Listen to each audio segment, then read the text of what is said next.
everyone please take their seats? Thank you.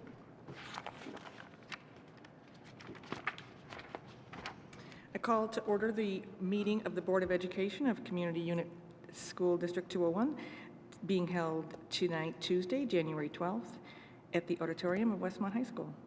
Roll call, please, Ms. McMahon. Ms. Casey? Here. Mr. Charleston? Here. Mrs. Charlton? Here. Ms. Kelly? Here. Mrs. Lubeck? Here. Mr. Price? Here. Mrs. Thomas? We could all stand for the Pledge of Allegiance, please.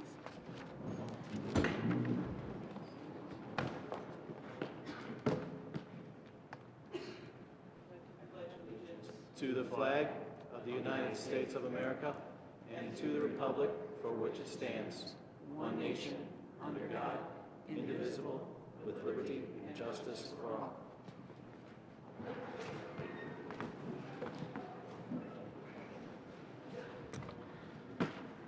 Pam, the first item on the agenda is the student recognition. Please, Mr. Carr. Good evening, everyone. The January meeting is historically the opportunity that we have to recognize our Illinois State scholars, and in recent years we've had additional opportunities to recognize students who have been recognized by Illinois Music Educators Association. We're going to take that opportunity again this evening. It's very exciting. Our students are doing an outstanding job of representing us in the state community. And having said that, I'm going to ask Carol Wyrostic, our guidance counselor, to come up here, and she's going to say a little bit about each of our Illinois State scholars. So, Carol Wyrostic.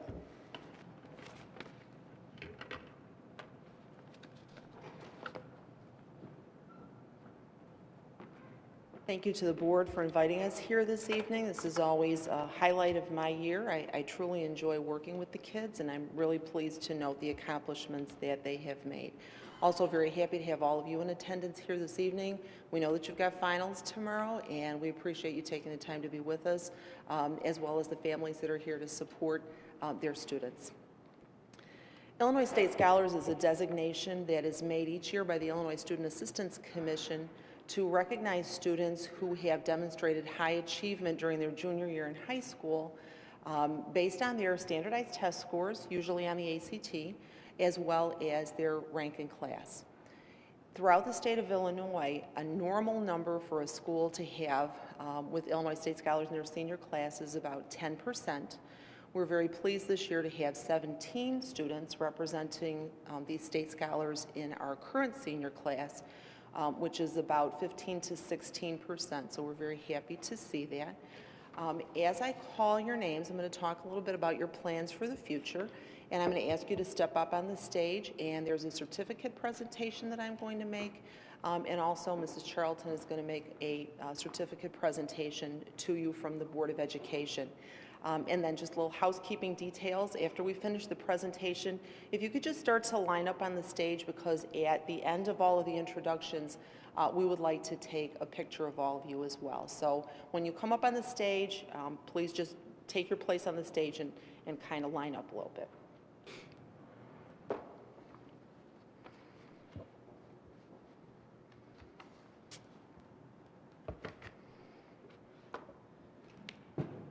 Alyssa Allgood. Alyssa is the daughter of Stephen Nicole Allgood of Westmont. She's currently planning to attend North Central College or Western Michigan University. She is going to major in vocal jazz performance, and some of you may be aware of what a beautiful voice Alyssa has and how talented she is. We certainly wish her well with this. Alyssa has already been awarded academic scholarships from both North Central and Western Michigan, and has an opportunity to get some additional scholarship money based on her audition, on which we wish her tremendous good luck, coming up in February. Okay, and Nicole, if you could, or I'm sorry, Alyssa, if you could please step up to the podium. I also have a certificate here for you. Congratulations.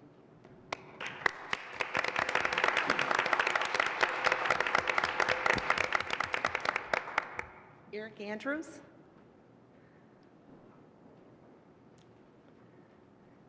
Eric is the son of Stephen and Crystal Andrews of Westmont.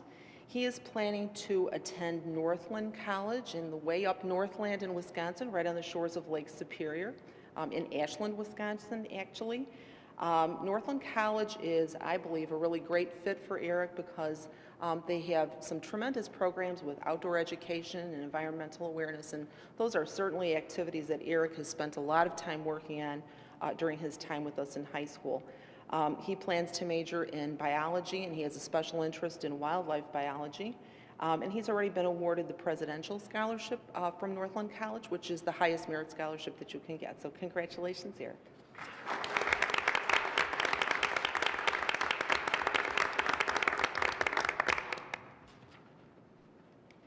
Caitlin Cherzanowski. Caitlin is the daughter of Paul and Amy Cherzanowski of Westmont. She's planning to attend the University of Illinois at Urbana-Champaign or possibly Illinois State University. She is going to major in accounting with plans to go into business. And with her excellent math skills, I'm sure that Kate has a great chance for a tremendous success in that field. She's been a member of the National Honor Society, the Yearbook Senior Editor, and also the Rotary Vice President this year. We congratulate you, Caitlin.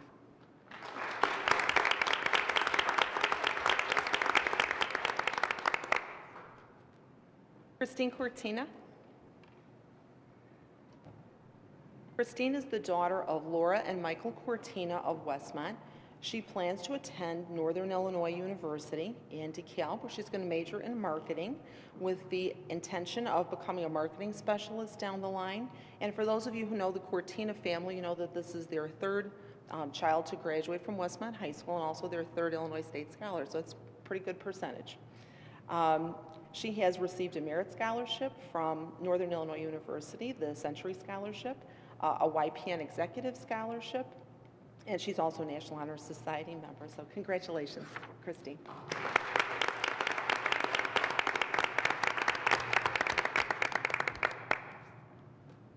Michael Doyle. Michael is the son of Michael and Margaret Doyle of Westmont. He is planning to attend either DePaul University or the Colorado School of Mines, which a couple of kids are actually interested in this year. Among his many interests, and those of you who know Michael know that he does indeed have many interests, he's currently planning to major in economics. Career plans are a little bit undecided at this point, but we know that if it's not economics or politics, it'll be one of his other many interests, and we congratulate you on this award, Michael.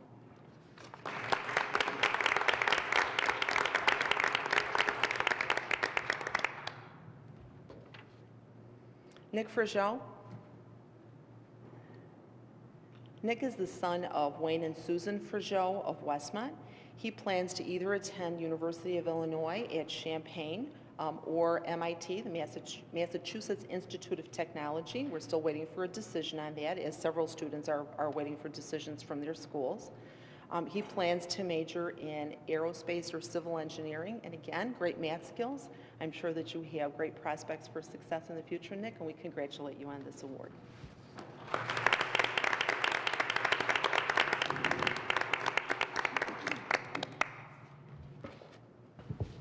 Amber Holisek. Amber is the daughter of Barbara Holisek of Westmont. She plans to attend either Loyola University or the University of Illinois at Chicago. She's very interested in criminal justice and psychology with plans of becoming a criminologist in the future. She has been a member of the National Honor Society and also the Société Honoraire de Français, the French Honor Society. We congratulate you on this award, Amber.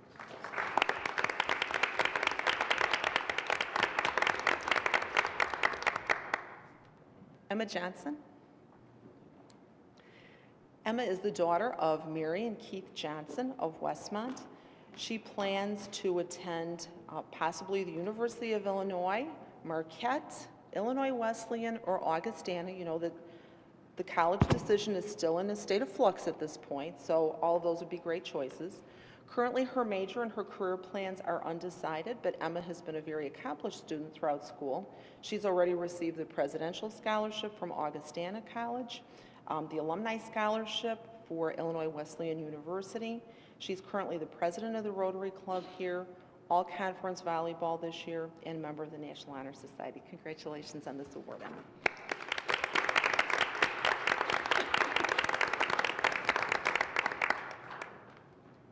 Jeff Krajcik has also been named as an Illinois State Scholar. He is sick today and is unable to be with us this evening, but we certainly congratulate him and his family on this award. Marta Kulich. Marta is the daughter of Luda and Boris Kulich of Westmont. She plans to attend either the University of Chicago or Yale University, and of course those are both schools that we're still waiting for decisions from. She plans to major in biology, and ever since she was a freshman has been talking about becoming a doctor and having a career in medicine, and her great academic skills, I'm sure, really give her tremendous advantage and a great chance for success in the future. Marta has also been named a National Merit Commended Student, and she has been named as a Student of the Month, as well as being a member of the National Honor Society. Congratulations on this award.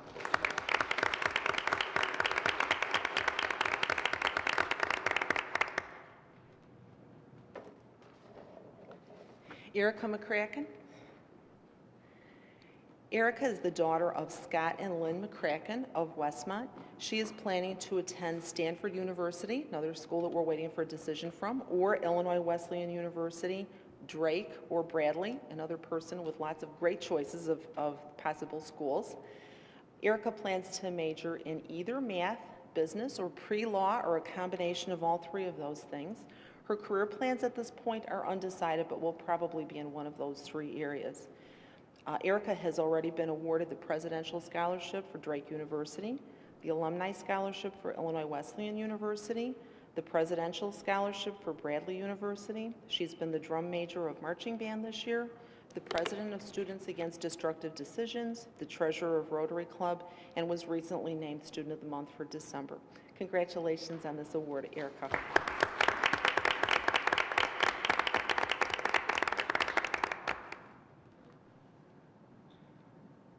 Chris McDermott. Chris is the son of Chris and Martha McDermott of Westmont. He plans also to attend Northern Illinois University in DeKalb, and he plans to major in speech and language pathology. So we're happy to have him as part of the Education and Human Services career family down the road. Congratulations on this award, Chris.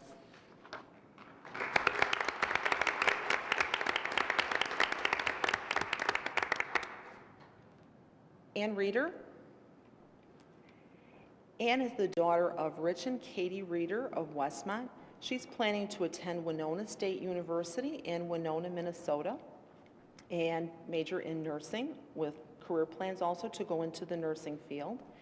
Ann has been nominated for and won an all-academic award. She's also been named as a Student of the Month just recently, is a member of the National Honor Society, is currently the president of Best Buddies here at school, has been recognized for snowball leadership at a previous board meeting. I believe we're going to do that this year for our next group of snowball leaders as well. So congratulations, Ann.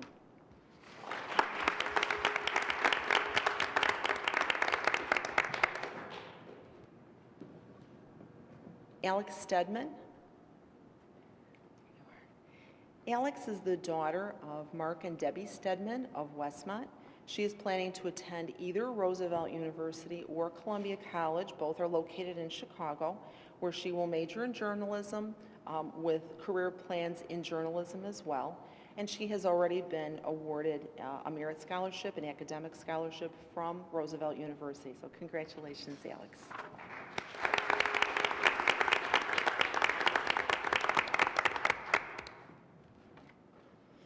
Lauren Sullivan has also been named as an Illinois State Scholar. She has also been unable to be with us this evening, but we congratulate her and her family on this award as well.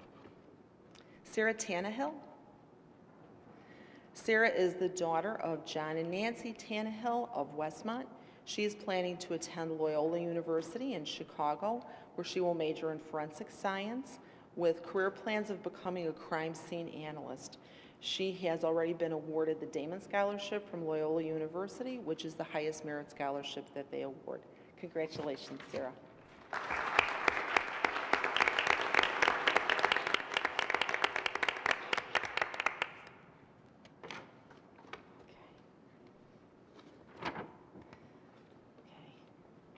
Ann Yang.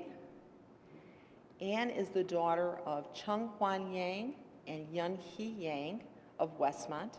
She plans to attend the University of Illinois at Chicago, which is also located in Chicago.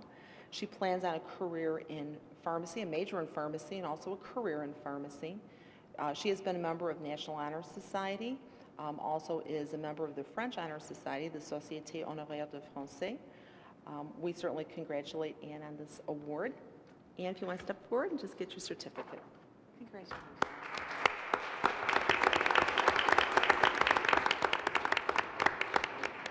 Okay, and I believe we want a picture, correct?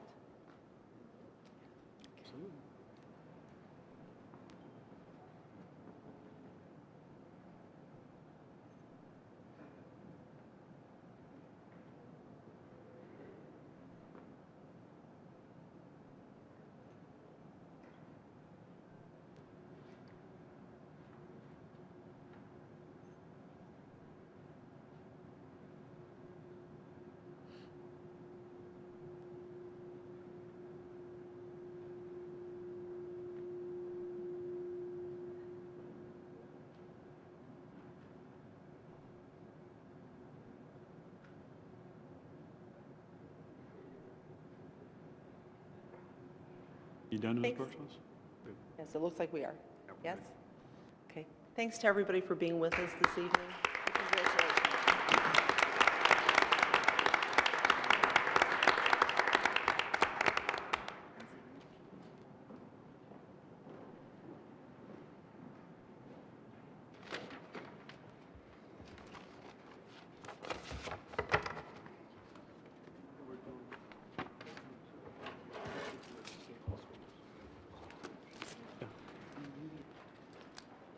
She needed your password, so Oh, did you try? she All right. sent it to her computer, so she's going Oh, to try perfect. to print it. Okay, thank you.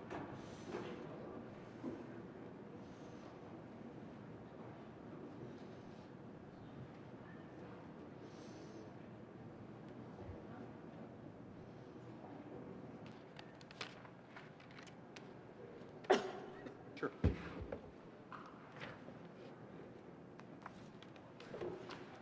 As I mentioned earlier, this has also been historically an opportunity for us to recognize some of our students who've had success at the state level in music, and our programs are outstanding. Our music programs really deserve the recognition that we get each year, and in this year in particular, and I think it makes good sense to have Mr. Sar step forward and speak to the specific qualifications of our state qualifiers this year. Mr. Sar? Thank you, Mr. Carr. I couldn't be happier tonight to talk about our two students who have been named to the Illinois Music Educators All-State Ensembles this year. Their journey began in October at a highly competitive audition process at Hinsdale Central High School. So you know, for our District 1 choir, there are typically about 800 students that audition, and 300 are selected for that particular ensemble. Based on those students' audition scores, then selections are made for the all-state level. Typically from our district, we have about 5 students from each voice section that are named to the all-state ensemble. So that means that our two candidates scored very, very well at this process, in which they had to prepare 5 musical selections, perform sight readings, be judged with rubrics on tone quality and vocal performance. So they did extremely well. Our first person who is with us this evening, who will be participating in the IMEA All-State Vocal Jazz Ensemble, a 32-member ensemble, is Alyssa Allgood. So I'd ask her to come forward and be recognized.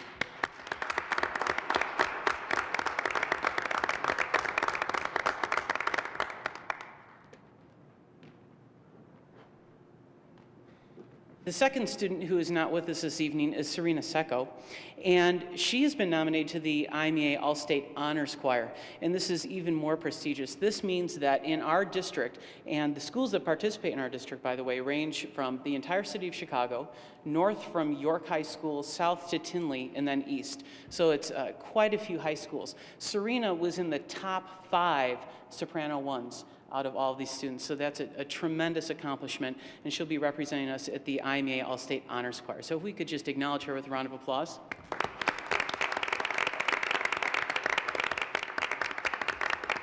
Alyssa and Serena will travel to Peoria later this month during the last week and spend Wednesday through Saturday working with nationally known vocal music clinicians at the All-State Festival. And I couldn't be prouder that both of them are planning on majoring in music next year. So congratulations to both of you.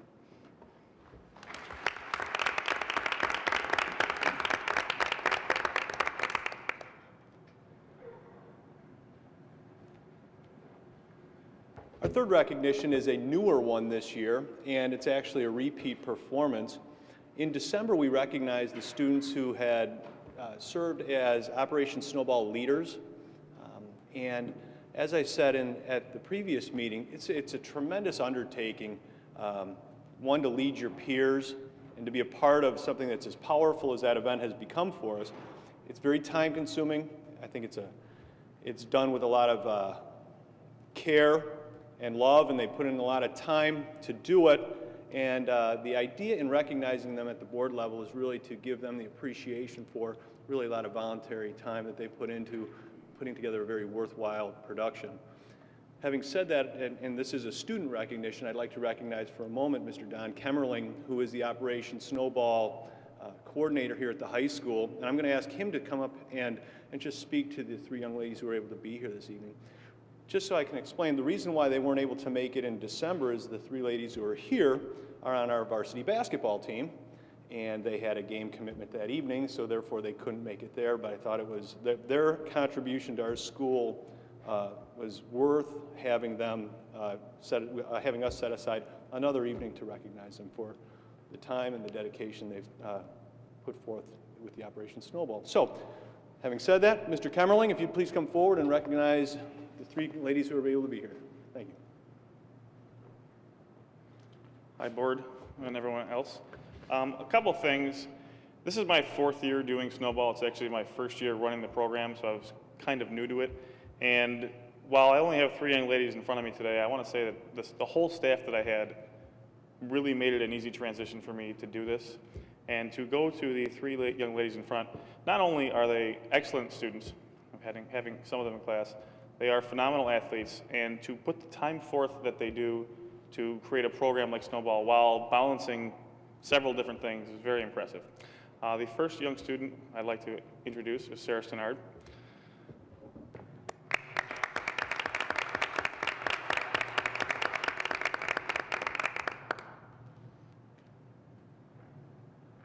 The second young lady is Jen Harmer.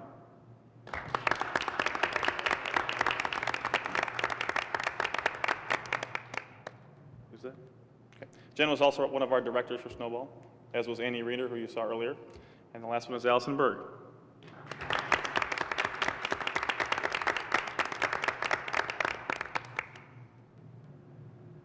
One of the things that you cannot measure with Snowball is the amount of people that the program actually helps. And having done it for 4 years now and having seen the three young ladies in it for at least 2 or 3, Jen, I've seen you for 3, you could not measure how many people's lives they touched with the amount of time that they spend in this program. It's a very worthwhile program, and I'm sure that the friendships they've made and those that they have touched will continue throughout their life. Thank you.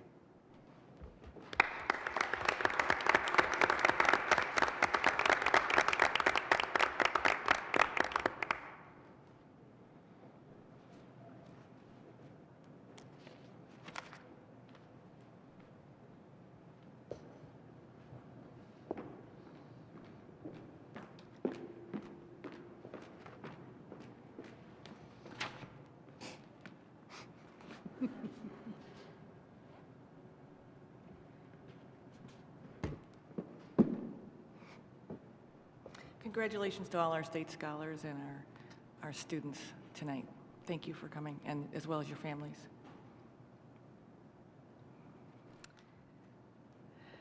The next item is public comment. Are there any public comments tonight?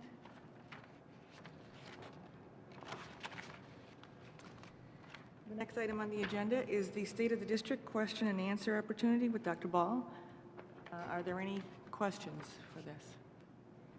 Could you please come up to the podium and state your name, please?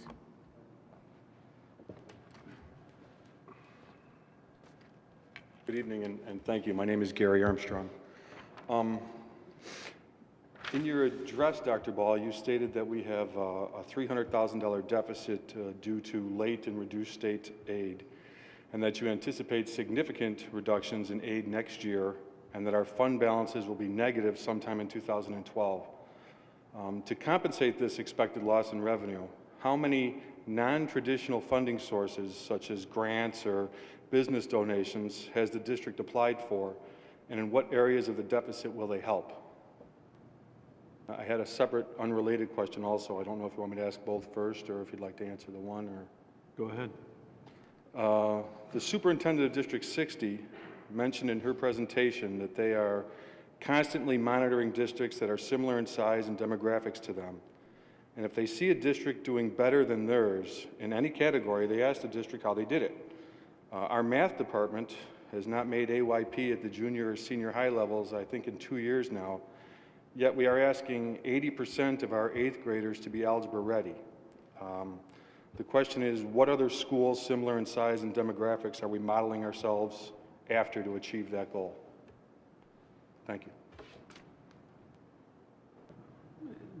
I guess the first question regarding grants, we constantly look to, a number of grant programs. The vast majority of grant programs that are from private donations are very need-specific and tie to very specific programs. And I can't think of any large grants that we've applied for in the last year. We've applied for a number of smaller grants. We've used them to do things like buy library books, bring in speakers to the elementary schools, particularly some author visits.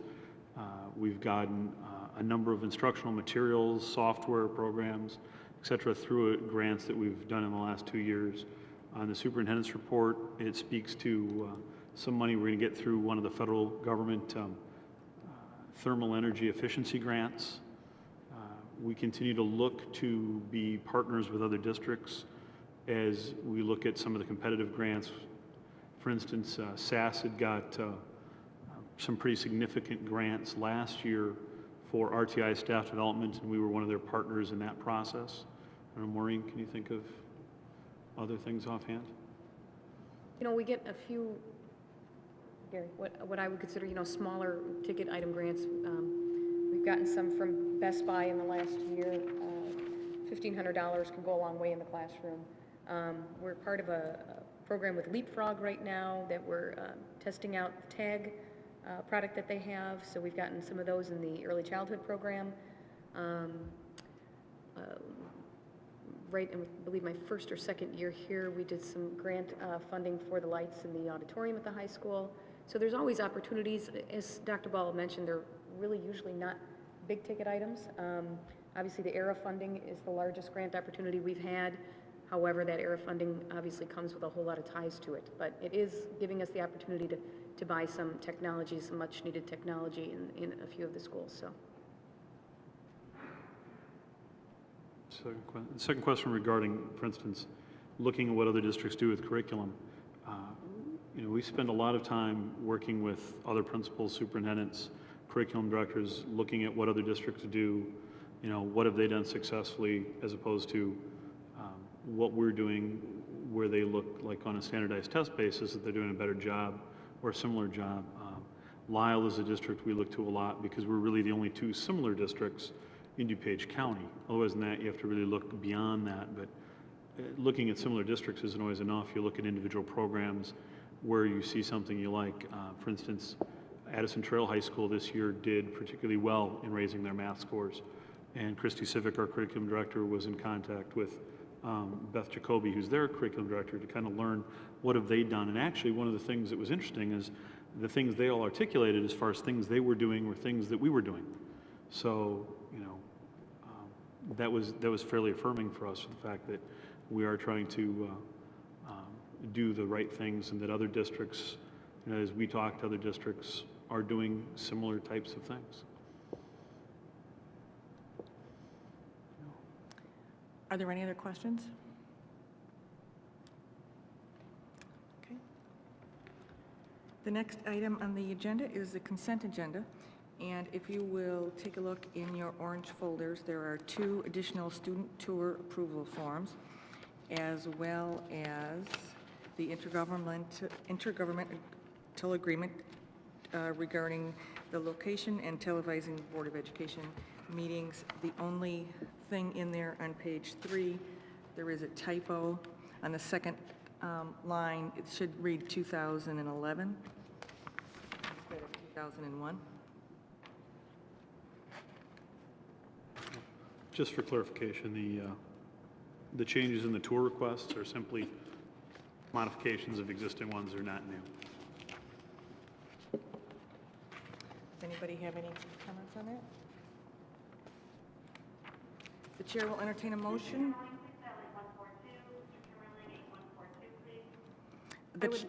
I would like to have a discussion about the intergovernment agreement.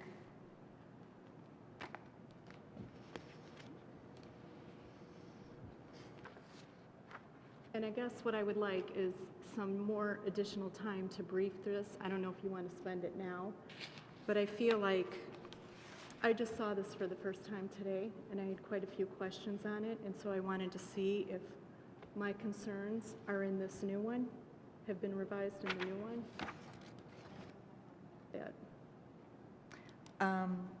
Do we want to put this on the side and come back to it at the end of the meeting? Would that be okay? That'd be Kathy? fine. Okay. Just so that you know, so that everyone knows too, this was looked at. Our attorneys looked at it. The village attorneys looked at it, and this was sent to everyone, I think, yesterday or today. But you're correct. This does have a few additional changes in there. So we'll come back to this at the end of the meeting. Thank you. Other than item number 3, the chair will entertain a motion to approve the consent agenda as presented. As amended, because I'm sorry, you're taking item 3 off. as amended. So moved. All in favor? Aye. Aye. Ms. McMahon, would you do the roll call, please? Ms. Casey? Yes. Mr. Charleston? Yes. Mrs. Charlton? Yes. Ms. Kelly? Yes. Mrs. Luback? Yes. Mr. Price? Yes. The next item is the superintendent's report.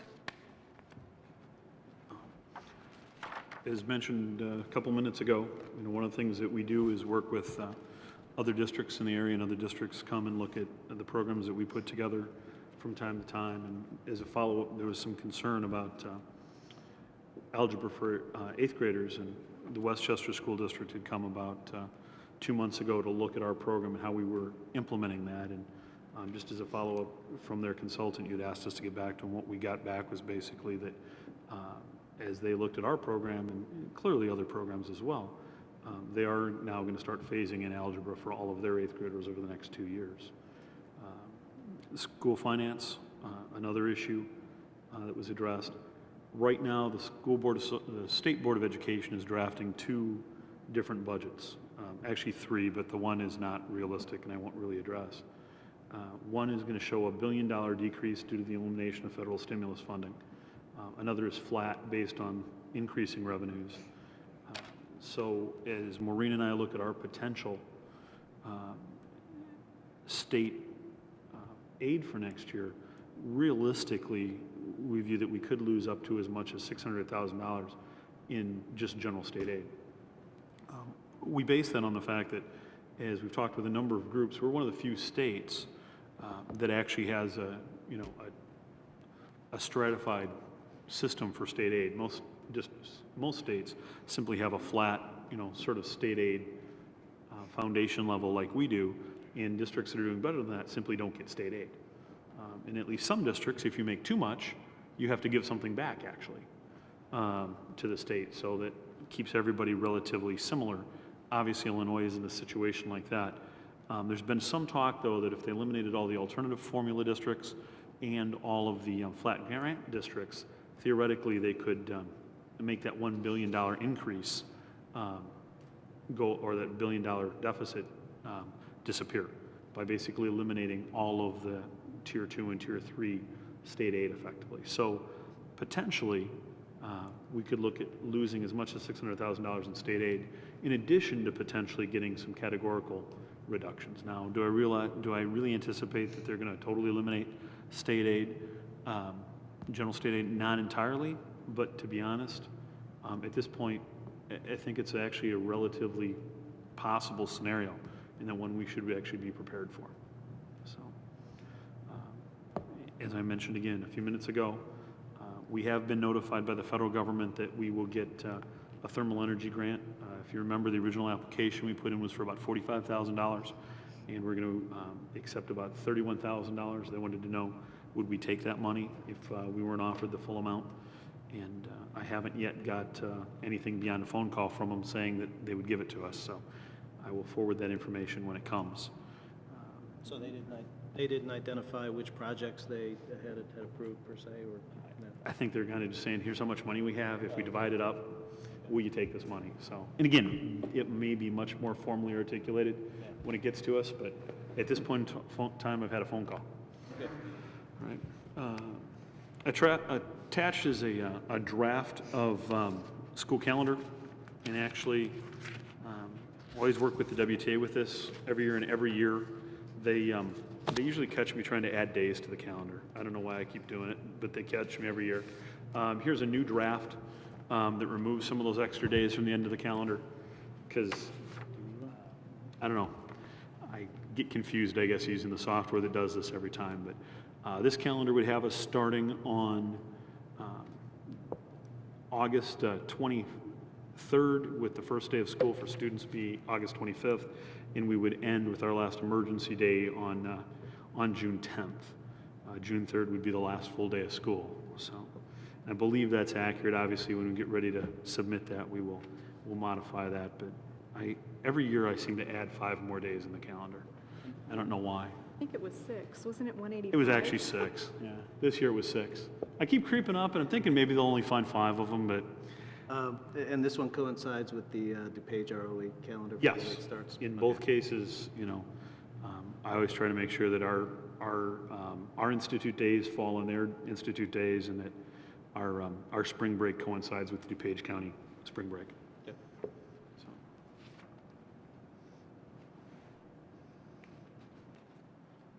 Then also I was asked to put together an annual calendar of events for the board, and you see that that's included.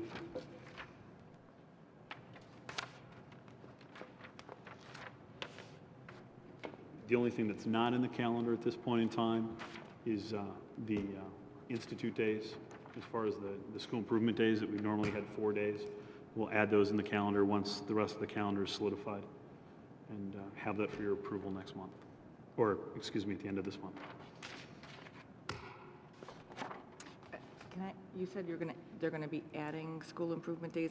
They will be in addition to these days? No, they're here? those days, we just have to put them identify them on the calendar, and they're usually, we have to look at what our map testing schedule, for instance, is gonna be, and then we put those so that hopefully we have the map test results, for instance, before we have those SIP days, so that teachers have that time to work with that data.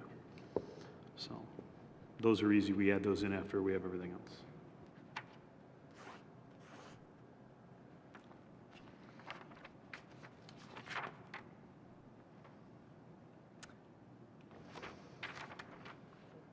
Are you done? That's everything. So at this point, there's nothing for us to act on with respect to the calendar. We'll do that Correct. next meeting. Okay. Great. Usually it just takes me a couple of drafts to get it right. Lots of eyes, and Okay, the next item on the agenda is the approval of the Memo of Understanding for Federal Race to the Top funds.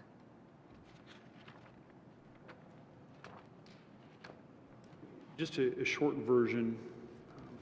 The federal government has set aside a certain amount of money to do a couple of things tied to the Race to the Top grants. Now, these are competitive grant applications done by states, not individual, school districts or other entities. Illinois is sort of in the second tier of states from a standpoint that they've been told they can apply for between $200 and $400 million in money, half of which would stay with the state effectively, and then half would be distributed to participating school districts. Basically, 51% of that money would go to Chicago, and then the rest of the school districts in the state would get the other 49% of that half, theoretically. What it requires is a number of things, one of them being some increased math instruction, increased career education, increased science, technology, sort of STEM, science, technology, education, and also teacher evaluations that are based to some extent upon standardized test data or other student growth measures, along with principal evaluations. As we look at this grant, the goal from the state board was to have these memos of understanding signed by the superintendent, the board of education, and then also by the teachers union. We're sort of in a unique situation because of our board meeting today. They wanted these memos of understanding by yesterday. And so I asked for an extension so we didn't have to have a special board meeting. So we're in a unique situation of kind of knowing how the vote went and everywhere else, depending upon, and again, it depends upon who you talk to. But in one survey, one of the regional offices articulated about 330 of the school districts in the state have signed the memo of understanding. There are about 880 school districts in the state. So in a more informal poll by the superintendents right now show 37 districts have signed and 94 haven't of the people who've responded to them. So it's about, a quarter to a third of districts have articulated that they will agree to this. In almost all of those cases, it was the board or the board and the superintendent who signed the agreement. There are only a handful of cases where the union has also agreed to the items articulated in the memo of understanding. One of the biggest concerns is that the state's application isn't complete yet. It won't be completed until January 19th when they submit it. And so what is being articulated in a lot of cases is very nebulous. There's also some verbiage in the memo of understanding that would say that if we don't do what we're supposed to do, they could stop our funding. And it's unclear as far as the scope of that funding. Do they mean simply our Race to the Top funds? Do they also mean our Title I funds? Do they mean all of our federal funds? Because of a lot of that angst, the School Board Association, the school board at the state articulated that there would be a 90-day opt-out provision, which got many districts to agree to sign the memo of understanding. But there is some concern as to whether or not the federal government will honor that opt-out, because there's no provision for that in the federal law. So if we sign, there's some advantages, and we anticipate we probably receive potentially as much as $57,000 or $59,000 over the next 2 years. However, we have absolutely no idea what the costs, the real personnel cost to the district would be to do that. For instance, just to do the fact that we would have to offer another full year of math, and one of the ways they articulated this is that you'd have to require a fourth year of high school math, but you can't eliminate or reduce any of your other program offerings. So even in a demand-driven curriculum, without seeing the verbiage of the final rules, that could say that, now we only have half as many kids taking some of the electives, we still have to run those electives. So we're going to assume that we would have to add a 1 point FTE, at least, for math. Again, significant professional development requirements that are entirely undefined at this point. So in talking with the union, at least the last time we spoke on Friday, I spoke with Rainey actually, because Grant was off with some of our high-performing music students. They are still also against signing the memo of understanding.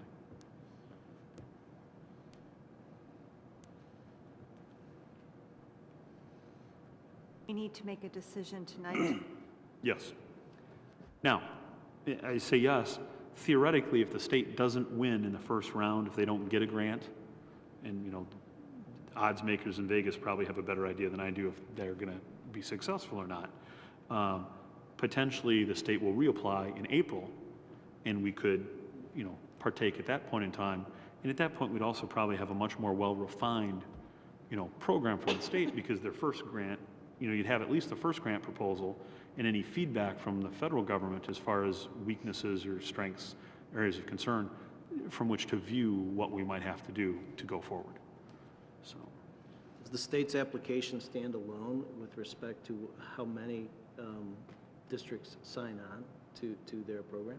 they're trying to get as many districts as possible to sign on. And again, originally, the articulation was all 3 entities had to sign.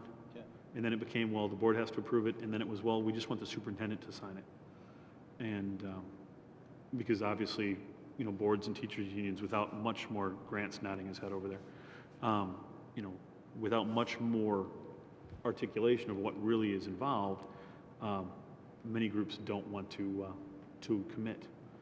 And obviously their position is much weaker if they have a quarter to a third of districts signed on as if they had 100%. And the 59,000 that you reference in the memo, is that on the assumption of 100% participation? Because if it's significantly lower, does the pie get? That is based on what we get from Title I right now. Okay. And these distributions will all be based on Title I. The other assumption you have to make is all the large districts with huge Title I populations, Chicago, Elgin, they're all going to sign on because they have nothing to lose from a standpoint of money. They need the money.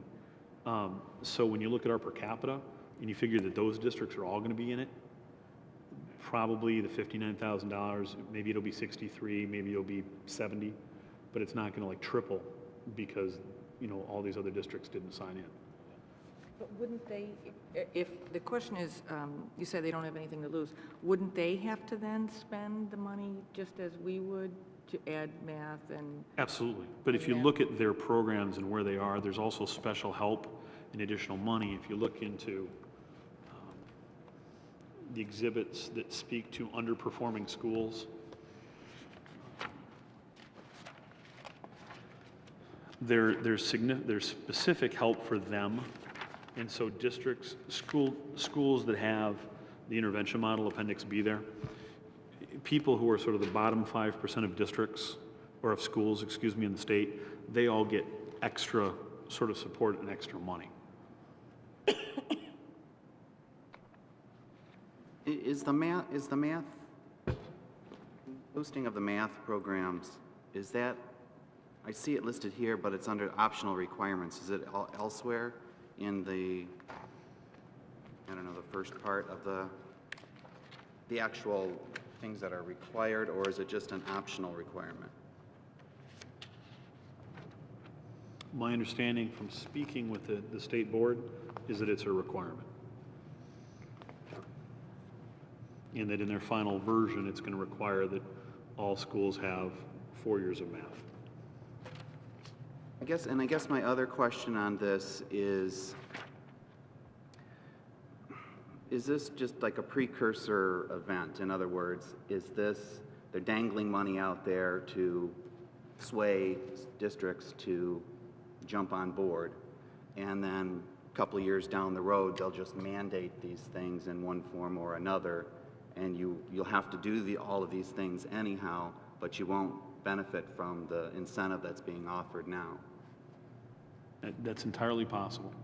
I know there's legislation pending right now that they have to pass in order to get, in fact, I think it passed the House this afternoon, that would require all school districts by 2016 to base teacher evaluations on, student growth. And if the school district and their union can't come to consensus on what those growth measures will be, the state will have measures that are the de facto ones that will be used. And, clearly there'll be lots of litigation way between now and 2016, but that's possible that, these things will come into being. Because once they get a certain number of districts on there, it's easier for them to just kind of push the river in that direction. So I in some ways, I'd hate to miss out on the carrot, I guess, that's being offered. At least that's what it seems like to me.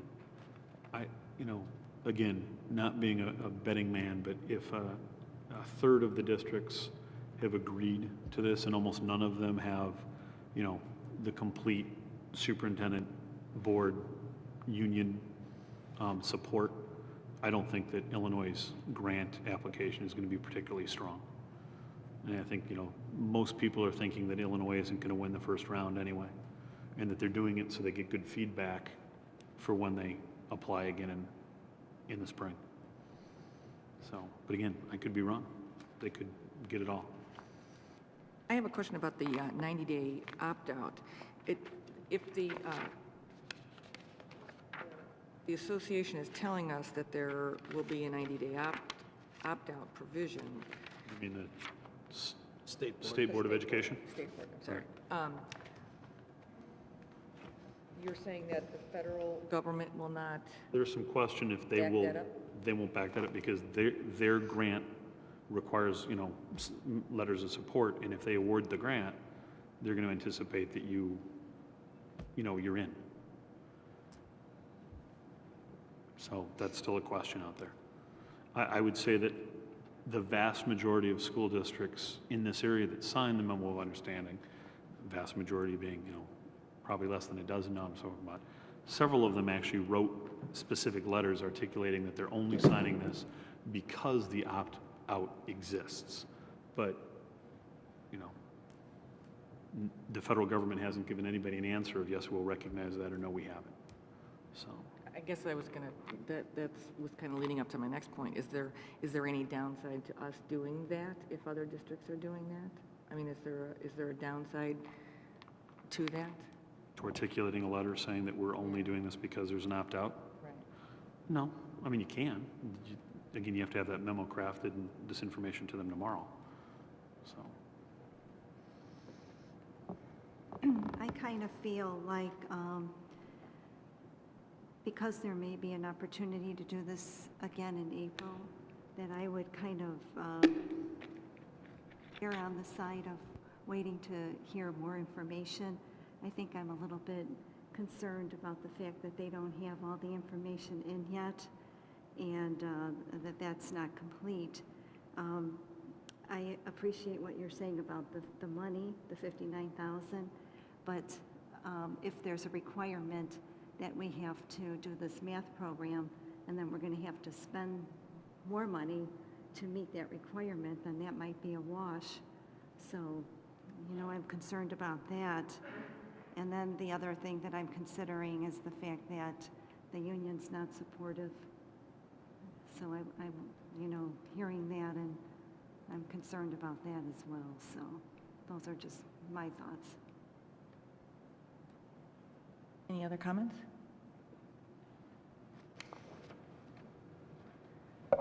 Comment is that, again, I just think that things are too vague here to commit to. So I would be in favor of waiting. Just given the outline of what they're requiring in the requirements section, a lot of it is stuff we already do, but to be, from my vantage point, what's being offered in terms of the economic incentive to participate with the layering on of any additional requirements that may be there, it's simply not a big enough incentive to play at this point.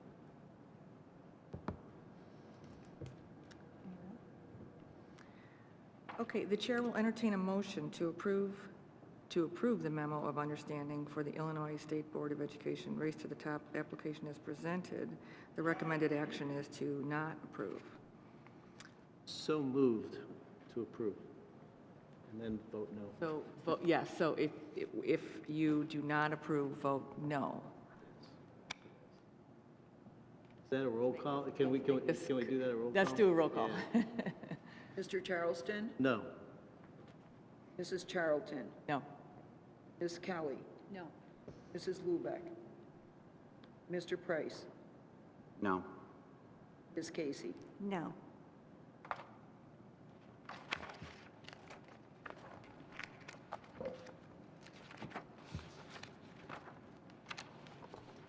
The next item on the agenda, board reports. Are there any board reports?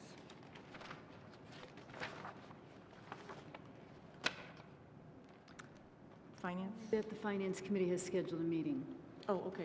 That's what we, February 2nd, Dan? Yeah, February 2nd at 3:30 in the community room at Manning. Quick question, and I should have asked it during your, when you were talking about funding. I saw a news piece on Lincoln Park Zoo, not Lincoln Park Zoo. I forget whether it was Lincoln Park Zoo or Brookfield Zoo. Brookfield Zoo. Yeah, about the capital bond money that there's, so is there any updates for We're us? hoping on getting elephants. Okay, cool. We try to get elephants, and then hopefully maybe the government will give us some money to keep them. So- I've actually, that's actually an excellent question. At this point, I have heard nothing. My understanding is that we will probably not hear anything until after February 3rd, if that, the significance of that date is clear to you. All right? Yes. Because nobody wants to give somebody a win prior to that.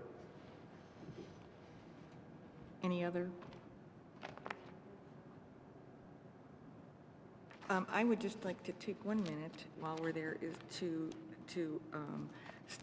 read something from the Regional Office of Education and say a thank you to one of our parents in the district, Mr. Jonathan McKay, who worked on the Regional Office of Educational Professional Development Advisory Board, and Darlene Rossetti had sent an email to all of us, and I just want to thank Mr. McKay for his time last year working on that advisory board. Thank you. The next item is, are there any other public comments? Are we, well, before we do that, are we going to visit the IGA? Yeah, GA. Do you want to do that first? Go ahead, Grant. Grant, you go ahead. We're already halfway there. Invite you to the District Fine Arts Festival on January 21st, so that's going to occur before your next meeting. You'll certainly receive an email invitation, but I'd like to invite you to that. Some of you are familiar with our District Choral Festival. The District Fine Arts staff has been working very hard to grow that into a new event, so we will be featuring K-12 visual artwork in the Commons, and that will take place at 7:30. The choral performance will happen in here at 7, and then at 8 o'clock, there'll be a 5th through 12th grade band performance in the gym. So that's January 21st, and we'd certainly love to see you there. Thank you, Grant. Actually, you reminded me, in your orange folders, you also have the information on the Forensic Rattlet Law Conference. If you are interested in attending, please let Judy McMahon know in the next day or so she can register. Registrations are due January 15th, so that would be Friday. So if you're interested in going, please let Judy know as soon as possible. It's a Saturday? Yes. Yeah, it's usually like an 8 to 1 kind of thing. There's usually 3 sessions. Okay, before we move on then, are there any other public comments? Okay, then let's go back to the intergovernmental agreement. Thank you. On page 2, item number 3 with the location, I would like a definition of all regularly scheduled school board meetings. Regularly scheduled meetings are the meetings set in the board's annual calendar, which you'll set next month. So those are your basic bi-monthly meetings. Like this meeting is a regular meeting. Tomorrow night would not be a regular meeting. Okay, thank you. Then further down in the middle of that paragraph, it says, additionally, the district may conduct up to 2 school board meetings per year at a location of its choice other than the village hall. I'm just wondering why that sentence is in there, and does it need to be in there? I think my understanding was that if the board does have 2 additional meetings, that will be, that if there were other type meetings, that would be then televised as well. Effectively, that the 2 meetings that we have, as I understand it, and as I read it anyway, to the extent that we have this meeting tonight and a meeting in May where we do student recognitions here in the auditorium, that the village would provide videotaping and ultimately broadcasting of those meetings. What, Right, I understand that, but keep we reading in probably the should second have it, sentence. we probably should have it say strike additionally, and then say the district may conduct up to 2 regularly scheduled board meetings per year at a location of its choice other than the district boardroom. Because if you read the second sentence after that, the next, not second, but the next sentence after that, I believe it speaks specifically to those 2 school board meetings that they will allow us to have elsewhere. The village shall not provide videotaping for those special event-type meetings held in an alternative location. So I guess those 2 pieces I'm questioning. Now, Why? yeah, there is some conflict in that language, because... Thank you. Because I think it speaks pretty clearly on number 5 about the 2 special district recognition meetings and that they will come videotape. But I'm questioning back in number 3, those 2 sentences, the necessity of that. I'm missing in number 5. In paragraph 5... Oh, just where it speaks to the fact that it'll do the student Yeah, recognition it's actually at the meetings. top of page Yes. 3 where it specifically speaks to the other 2. It's somewhat redundant. I think it should probably be, I'm going to ask that those 2 lines be stricken in 3. Starting with, just so that I have it, which, I actually think you don't want to strike it. You want to modify it, because otherwise the language up top that says all of its regularly scheduled board meetings, you would prohibit yourself from conducting your board meetings here. And so I think what my suggestion would be strike additionally and say the district may conduct up to 2 regular board meetings per year at a location of its choice other than the district or than the village hall boardroom. But that sentence after that, Kathy, where it says the village shall not provide videotaping or casting services for any special event Should be type meetings, struck. either should be struck or should be moved down to immediately after that next sentence, where the district's not obligated to hold special emergency meetings, although they've already got the reference to it's not obligated to videotape. Right. So, yeah. So that's what so just we should strike that strike sentence. That's fine. well, and then it says in that, unless the parties otherwise mutually agree in advance of such meetings. Yeah. So that says if the parties agree to that, then, Okay, so can somebody repeat one more time what we're doing with those 2 sentences? Strike additionally, Yeah, the word additionally, strike additionally, add regular board to After the in word front of meetings. after the numeral 2 there, Okay, it would say up to 2 regular school board meetings. okay. Strike the last sentence and the village sentence shall not. And then the sentence immediately following is being struck. Yes. Okay, thank you.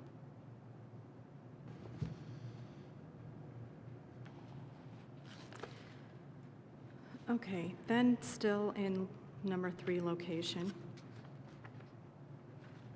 The district shall identify a person with the district who will be the point of contact for coordinating use of the village hall. Who are we identifying as this person?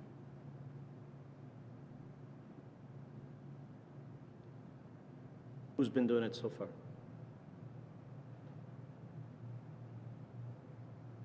I'd So like far, to Marie's done suggest it. that it be the superintendent, Okay. but I want to make sure that we're all agreeing to that. superintendent's fine with me.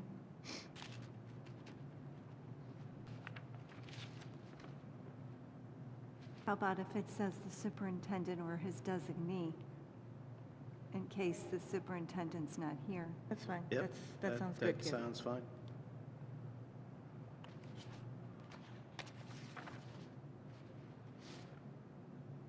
So it would read, instead of the district shall identify a person, it should read the superintendent or his designee will be the point of contact.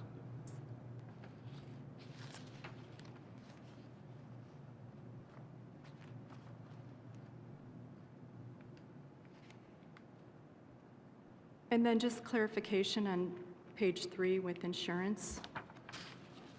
Actually, can I just go backward? And I Sorry, hate to yes. be persnickety, but it should probably say the district's contact will be the superintendent or designee. Right.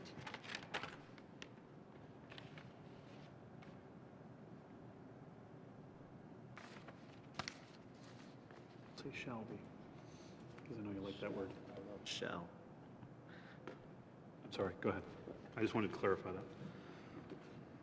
that. With regards to the insurance that's being spoken to here, will this cost the district additional money? That's what we already have. Okay, all of it? I'm sorry, what did you say, Maureen? Oh, I'm sorry. It's what we already have. Okay, we're already covered with these limits. So it's not costing any other money?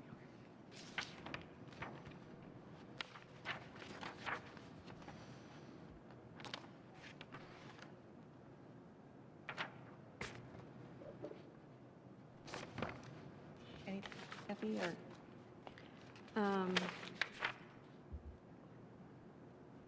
I think that's it, except for just the date, again, was being changed July 1. That's fine, thank you. 2011. That's good. Thank you. Okay, then, do we want to approve this, or? You can hold approve it off? as- We can approve it as amended. Yes. Or you can wait until you have a final draft that's been approved with the lawyers. Either way is probably fine. I don't think any of the changes are large. Do we want to approve pending the changes? I'm okay with that. Okay.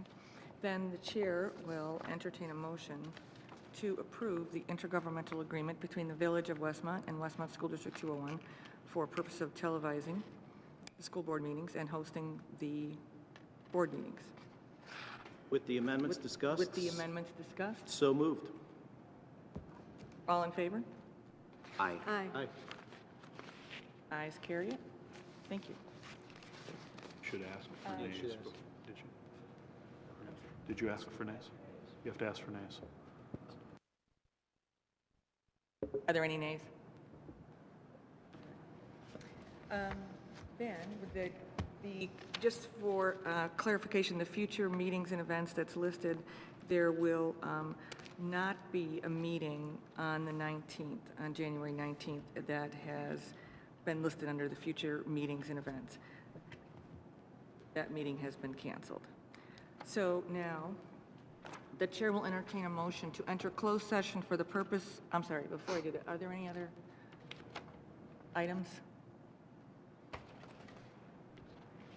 The chair will entertain a motion to enter closed session for purpose of discussing collective bargaining, requests for proposals for general legal counsel, and personnel issues regarding the superintendent's evaluation process. Roll call, please. So moved.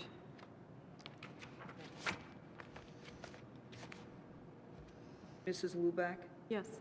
Mr. Price, Yes. Mrs. Thomas, Ms. Casey, Yes. Mr. Charleston, Yes. Mrs. Charlton, Yes. Ms. Kelly. Yes. And there will not be a roll of vote after the closed session tonight.